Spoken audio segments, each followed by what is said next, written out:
Close Infowars host, Alex Jones, gave Michael Rotundo, the man sued by his parents to evict him from their house, $3,000. Buzz60. Does Facebook have an Infowars problem? That depends on who you ask. Since the social networking giant held an event last week to tout how it's fighting false news and misinformation, Facebook has faced blowback for how it handles Infowars, the far-right site led by conspiracy theorist Alex Jones. Since misinformation on the internet during the 2016 presidential campaign sharpened political divisions, Facebook has publicly mounted an offensive against the spread of false news on its network. But journalists have challenged Facebook, asking how, if the site is truly intent on fighting the spread of misinformation, it can justify continuing to allow an official page for Infowars. The site, which has a Facebook page with more than 900,000 followers, has propagated stories about hoaxes such as Pizzagate, and most recently, the Democrats' plan on July 4 to attempt to foment a civil war. When CNN reporter Oliver Darcy asked Facebook executives at an event about Infowars, he was told by John Hickman, the head of Facebook's news feed, that the network does not take down false news. Infowars just being false doesn't violate the community standards, Hickman said, according to CNN, explaining that the site has not violated something that would result in them being taken down. Instead, Facebook's strategies against false information will push such stories down in the newsfeed so fewer users see it. Facebook spokeswoman Lawrence Benson told CNN later in an email exchange, if content from a page or domain is repeatedly given a false rating from our third-party fact-checkers, we remove their monetization and advertising privileges to cut off financial incentives, and dramatically reduce the distribution of all of their page-level or domain-level content on Facebook, she said, according to CNN reported. That led to a continued discussion about the situation online throughout the week, as more weighed in on the issue. Here's a breakdown on the situation. What is Infowars? The Austin, Texas-based Jones launched the website in 1999. Jones, the site says, is a unique voice that sifts through the information and exposes the underlying intentions. In this Monday, April 17, 2017 photo, Infowars host Alex Jones arrives at the Travis County Courthouse in Austin, Texas. Photo, Tamir Khalifa, AP. President Donald Trump has thanked Jones for helping him win the presidential election. Jones, who also hosts the Alex Jones radio show on 160 stations in the U.S., has 2.4 million followers on the Alex Jones Show channel on YouTube. Why is Infowars controversial? On Infowars.com, Jones has promoted many conspiracy theories, including labeling the Sept. 11, 2001 terror attacks an inside job, and purporting the 2012 Sandy Hook elementary school shooting never happened and instead was performed by child actors.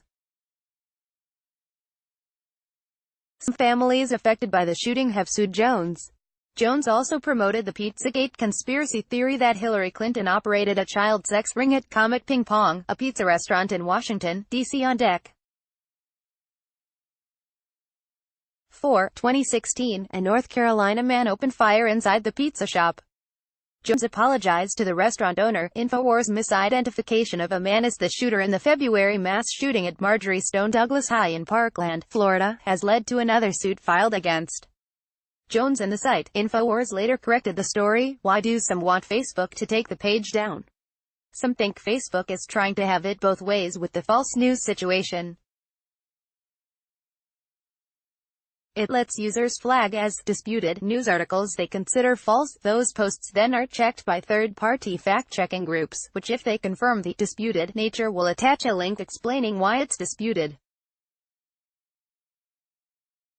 But Facebook itself has shied away from judging what content is misleading, while at the same time becoming a major source for news, with about half of all Americans, 47%, in 2017 saying they got some news from Facebook.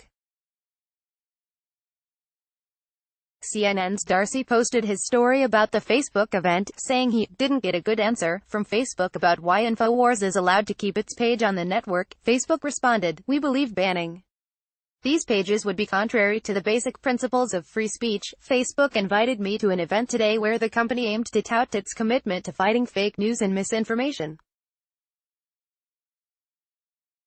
I asked them why Infowars is still allowed on the platform. I didn't get a good answer. https://t.co/wowaka6vq4. Oliver Darcy, at Oliver Darcy, July 12, 2018. We see pages on both the left and the right pumping out what they consider opinion or analysis, but others call fake news. We believe banning these pages would be contrary to the basic principles of free speech. Facebook, at Facebook, July 12, 2018. Subsequently, Kevin Roose, a reporter with the New York Times, equated the social network's position as similar to Trump's statement condemning violence on many sides in the 2017 white nationalist protest in Charlottesville, Virginia. Some very fine pages on both sides, Roose tweeted. Facebook tweeted back, "We understand you strongly disagree with our position. We just don't think banning pages for sharing conspiracy theories or false news is the right way to go. They seem to have YouTube and Twitter accounts too, we imagine for the same reason. We understand you strongly disagree with our position. We just don't think banning pages for sharing conspiracy theories or false news is the right way to go. They seem to have YouTube and Twitter accounts too, we imagine for the same reason." Facebook, at Facebook, July 12, 2018. Facebook showed a video as part of Wednesday's event, you can see it on YouTube, during which it used Pizzagate as an example of hoaxes that can be dangerous, Roose noted on Twitter.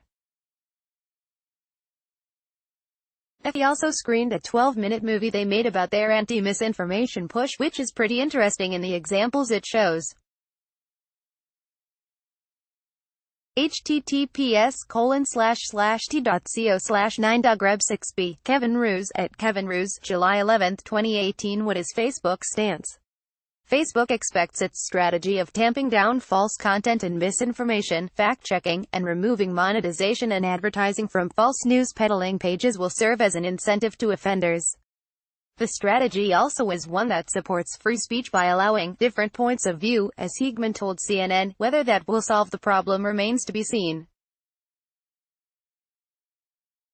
In the meantime, questions can still be asked of Facebook, says Alexios Mantzoulis, who heads the Pointer Institute-based international fact-checking network, which assists Facebook in its evaluation process. Among the important questions, Mantzoulis says in a story on Pointer's site, has the third-party fact-checking product significantly reduced the reach of those Infowars posts with demonstrably false content? If not, what is Facebook's strategy to ensure that it does? Facebook will downrank false content, annotate it with a fact check, and demonetize the offending page. So the question we should be asking Facebook is, how has this worked out with Infowars? https://t.co/5031 Alexios, at Mantzoulis, July 13, 2018. More, Alex Jones, who is the Infowars host, interviewed by Megyn Kelly. More, 5 reasons why fake news likely will get even worse. Follow USA Today reporter Mike Snyder on Twitter, at McSnyder. Read or share this story, https://usat.ly/2zgwtsb.